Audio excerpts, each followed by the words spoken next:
Hello everyone, welcome and thank you again for joining us today. I am Lori Loturco. I am the Sales and Marketing Specialist here at iFactory, and I am joined by our panelist, Pete Gaioni, who is strategist here at iFactory. So before we get started, I do just want to take a moment to encourage you to use that small chat box that you see in the bottom right-hand corner of your screen, unless, of course, you've moved it. If you encounter any audio issues or any connectivity issues that you think might be happening on our end, just feel free to just send us a quick note and we'll make sure to get that corrected. For those of you who might not be familiar with iFactory, I just want to take a quick second here just to give you the nutshell overview of who we are and what we do. iFactory is an award-winning digital communications agency, and we are located in Boston's Fort Point Channel. For almost 2 decades, we have been developing websites and digital communications for organizations and institutions of all shapes and sizes. So from Harvard Business School to Bryn Mawr College, Oxford University to Sage Publications, we work across publishing, higher ed, nonprofit, and B2B sectors. In January 2010, we were thrilled to announce the launch of our e-publishing platform, PubFactory, and that is a full-featured solution that supports books, journals, and reference materials online. So I don't want to eat into too much time of our webinar here, so if you are curious or want any more information on iFactory and PubFactory, we welcome you to come by our sites and visit. That's iFactory.com and pubfactory.net, and you can very easily find us on Twitter, LinkedIn, and Facebook as well.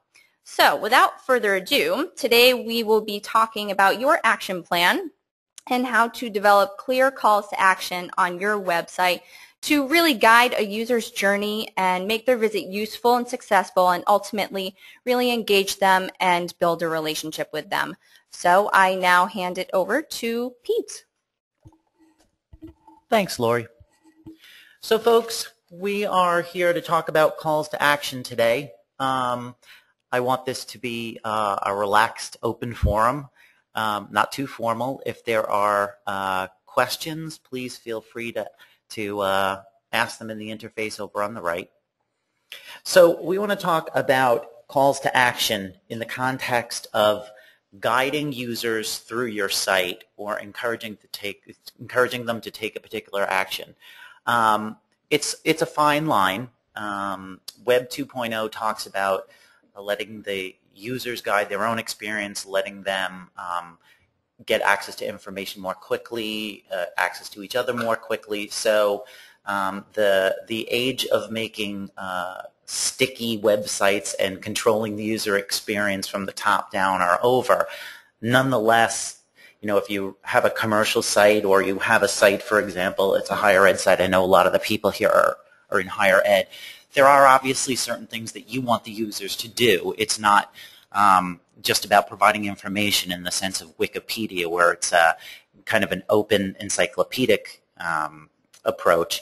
You know, you have people at the university who are interested in either recruiting new students or sharing information and encouraging faculty from other universities to join and collaborate. So there are obviously things that you want the users to do. So in the context of providing good open information and providing options for social media so that people that visit your site can share information and learn things in a fashion that suits them, you obviously want to provide clear calls to action for things like register for an event or, for example, apply now online at a university.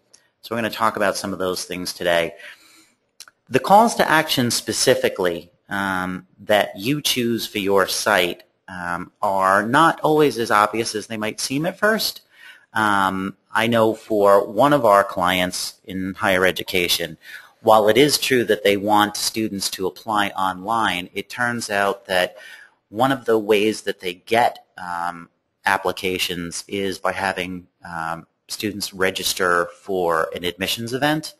That activity seems to have a very high conversion rate of people who attend those things to application. So it's not always about doing the obvious thing. It's about understanding the funnel or the various channels that feed to the ultimate goal. So obviously, if you're not in academia, if you're in healthcare, the calls to action are different. I think from a strategic sense, they all share some things in common that we're going to talk about today. For people who've worked in traditional marketing for a long time, especially direct marketing efforts tend to be very, very good at being clear about calls to action. So, for example, if you get a direct mail piece from Staples, for example, if they're having some kind of a special or a coupon, it's always very clearly printed, bring this coupon into the store and you will get 25% off. What I have found in dealing with our clients, especially higher ed clients, where sometimes the goals are a little more lofty, if you will, a little less commercially oriented, the calls to action get lost. They're not always obvious. And so I think that what I'd like to see is have people who are, like me, web strategists, focus a little bit more on being a little clearer about calls to action and taking a page out of the direct marketer's handbook. So I know, just an aside, I was on a website the other day and I was looking to spend money. I'm a big online shopper. I don't know if any of you are. But I'm a big online shopper, and I went to a site where I literally could not figure out how to give my money away. I was able to put the item that I wanted in a shopping basket, but could not for the life of me figure out how to actually buy the thing, how to transact and check out. So situations like that made me want to give today's talk.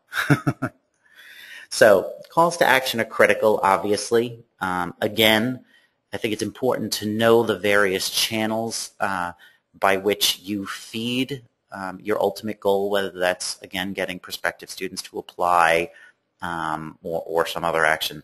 I think it's important to know all of those channels and to have some kind of an idea about what the conversion rates are for the various channels. So if on-site campus recruiting events have a high conversion rate, you want to make those calls to action more prominent.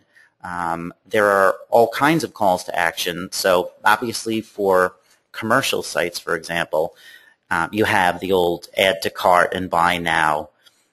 As importantly are some of the less obvious things. Contact us, download this file. I think people don't often think of that as a call to action, but it is. And depending on the information available in the download, might be something where somebody on the site finds that download, as a PDF with some really interesting information, and they're more likely to visit your site again or take other actions. Also, upload your file. Call to action, that's terrific if you are getting prospective students or even people to work at the university.